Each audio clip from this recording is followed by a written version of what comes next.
Okay, this is day 2 of filming my Stickley 913 reproduction chest of drawers.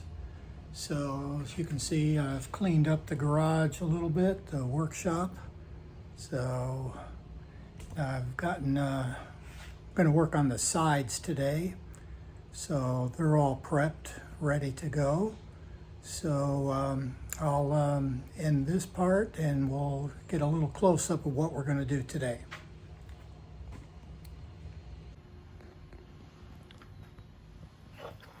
Okay, so everything's cut to size and ready for final milling, but here's what we're going to do today. This is just looking at the plan. You can see right, I don't know how good this is coming out. I can zoom in on it. Okay, what we have is kind of a tongue and groove here. So you can see how that's gonna fit together. So what I'm gonna do today then is cut this groove in the stiles and cut the tongue on each of the rails, on all 3 of the rails. So we're just gonna go ahead and do that. And again, my panels for the middle pieces are right here. They're all ready to go. And as I showed yesterday, they're cut to basically about 1/3 of an inch wide. So I'm gonna make those grooves 1/3 of an inch wide to fit this panel. And the tongues will be 1/3 of an inch wide, so it'll all just fit together without any extra cutting. So that's what's coming up. Okay, I have the table saw set up with a dado blade, and it's raised just a little over 1/2 inch off the bed. And I've done a test cut on a scrap, and just to make sure that the groove is centered.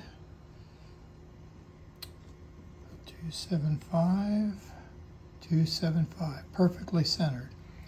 Okay, so now we're gonna run through and cut all the grooves in the pieces.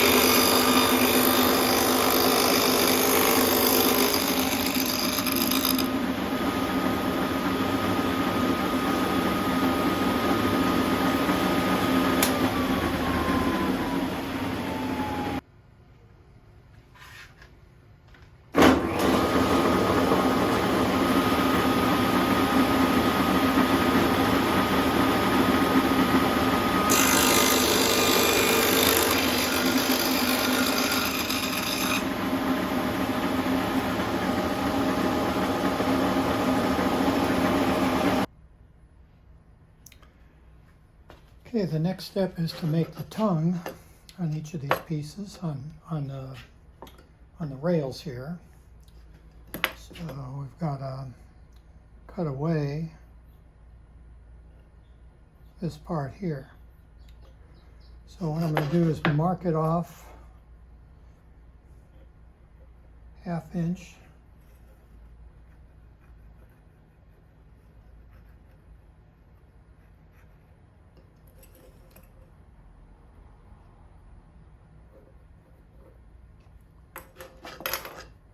And I'll lower the blade a little bit and just use the dado blade again, and we'll just run it through the saw this way and chip away that 1/2 inch there and leave about a 1/3 tongue here.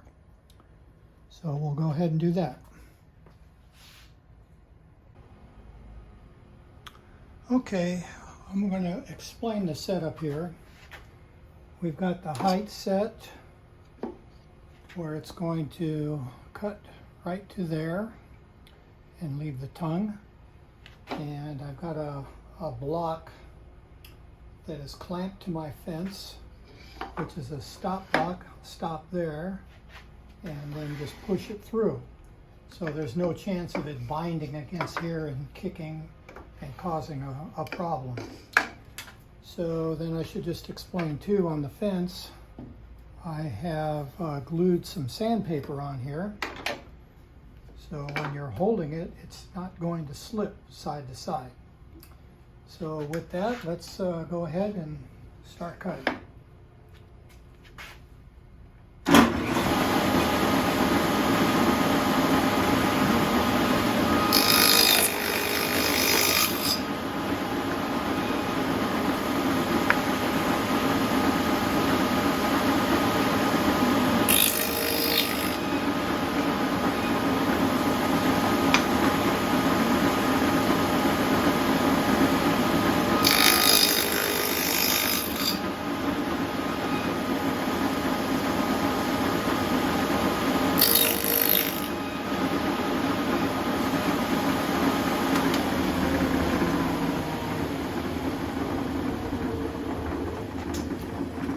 Test it against the slot.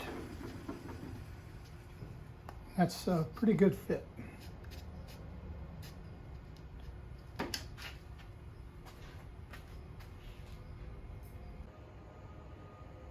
Okay, there's the panel, just, you know, it's just pressed together. It's not glued up yet. The next step now is to zoom in. You see the little tongue, tongue and groove is going to go into these pieces. So I'm going to go ahead and just cut those tongues, and then we'll take the next step. Okay, so next I'm going to cut these grooves right here in each of the 4 legs. So I've laid out the legs, I've decided which are the front and marked them. So like this one is marked front, this is the top, and this is the left piece. So this is going to be the left piece. And here I've just kind of shown on there which, this is the part that I'm removing. Now the problem is that when you put this up against your side pieces, you don't want that groove showing in this area. So I've made a mark on here. It's about 4 inches from the bottom, and that is the limit of the saw. So the saw is going to cut, you know, right to that point. So I'll show you how that's done. So what I've done is I've made 2 marks on my fence, and this is about the point where the saw blade disappears under the, under the consumable guide here, and same for over here. So on this one, you can see this is where I'm going to cut out. So I'm going to push it through, and when that mark on the top, I'll show you here. When this mark here aligns with this, I'm going to stop the saw and lift it off so it doesn't complete the cut.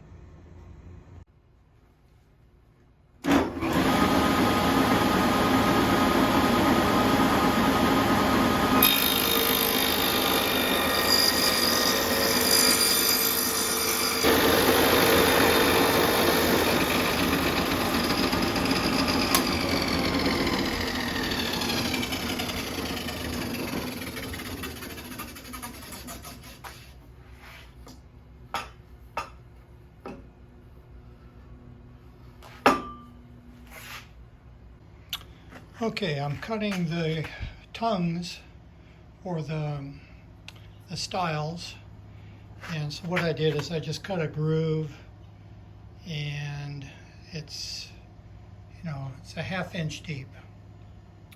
So I didn't want to change the dado, and I could have made the dado wider, but I thought I'd just make it in 2 passes. So what I'm going to do now is just cut off the rest of the little lip here. But to do that, I've got what's called a sacrificial fence. This just slides right on top of my normal fence. And what it allows me to do is to move the blade to where it's actually, underneath the edge of the fence, so that when I come up right up against it, I can cut through it and the blade doesn't touch the metal fence. So I'll go ahead and just make that final cut, and then we'll pretty much done with the sides. I'll mock them up, and then we'll move on to the back panel. Yeah, one more little thing I forgot I need to do, but remember we had to stop the groove here, and now I've got to remove some of the tongue to make that fit. So I'll go ahead and get started on that.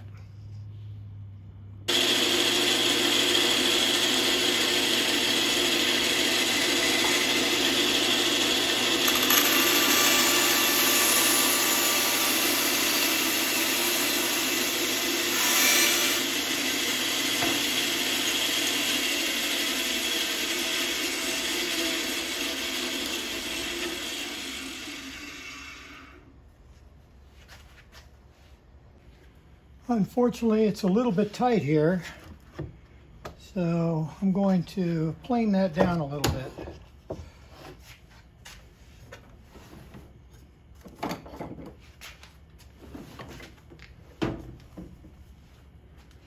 I forget what this is called, but it's a very handy little device.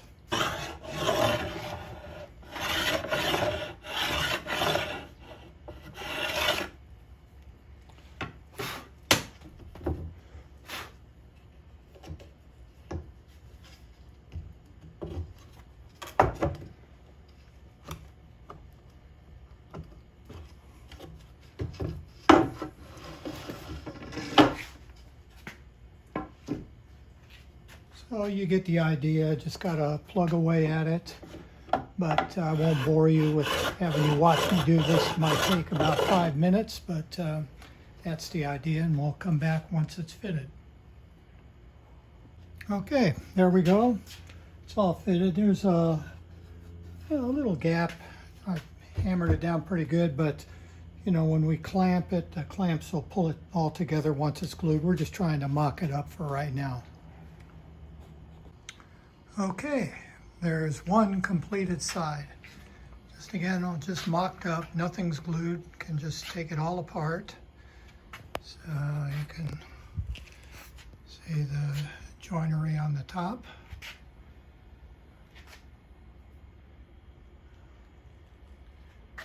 Okay. And all right, so part of this, again, these are the sides, but the design is going to call for these legs are going to be tapered, so it's going to come down like this to a point, and then taper down to the bottom. So the widest point is somewhere around here. I'm not sure exactly where, but we'll do that last. There's a lot of other work that needs to be done before we can get to that point. Okay, so I'm going to just take a break now and take it easy, clean up a little bit, and we'll resume soon.